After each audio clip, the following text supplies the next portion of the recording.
Hello, and welcome back to another edition of Carrie's Garden channel. Today is October 26th, 2018, and I wanted to show you here my eucalyptus plant here. This is one of them, and then I have more eucalyptus plants over here. Now, I'm growing these in Pennsylvania, and they are not cold hardy where I am at, so I had to bring mine indoors for the winter. Now, I tried overwintering these last year over by the windows, and that didn't work for me. So this year I put them under my lights. I'll put a link down below for the type of lights that I use, and I am still checking them for water. I water them when the soil feels dry, and then I'll give them some water. So I'm going to see how they do for me indoors this year. I chose to put them under the lights because of what happened last year. I want to keep them going for arrangements and different things.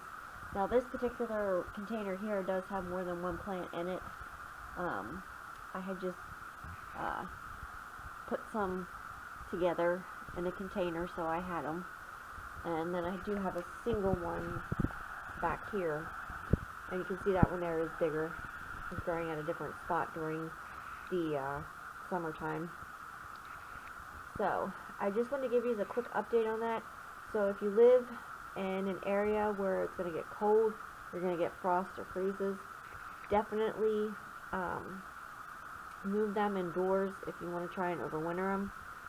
And I'm trying them under the lights this year, so hopefully we have much better results than last year. Last year I lost all of them in the windows.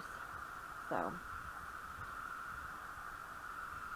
and I will still feed these. There are organic foods that you can feed these with. I'll put some links down below. And another thing, when I feed these, I'm not going to be feeding them like I would be feeding them outdoors. They don't need as much plant food indoors as they do out.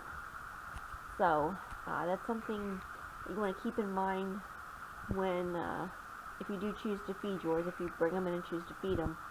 That's one thing you want to keep in mind, is that they don't need as much food inside as they do when they're growing outside. So now, another thing when I overwinter my plants, I do not sit my plants right against the concrete floor. When I've done that before, I actually wound up losing certain plants. So I just make sure I sit something under them, like a lid or one of your trays, water catch trays. Just make sure when you water them that they're not actually sitting in water. That's bad. Plants don't like to be sitting in water.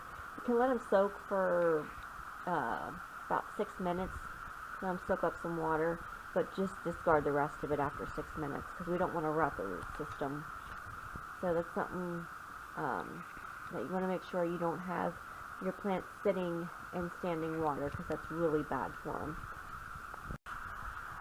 And also, when you water your plants, my preferred thing for watering my plants is rainwater or melted snow water. Now, if you have tap water that has chlorine in it, what you want to do is you want to fill your container up with the water, and let it sit for 24 hours for the chlorine to dissipate out of it before watering your plants.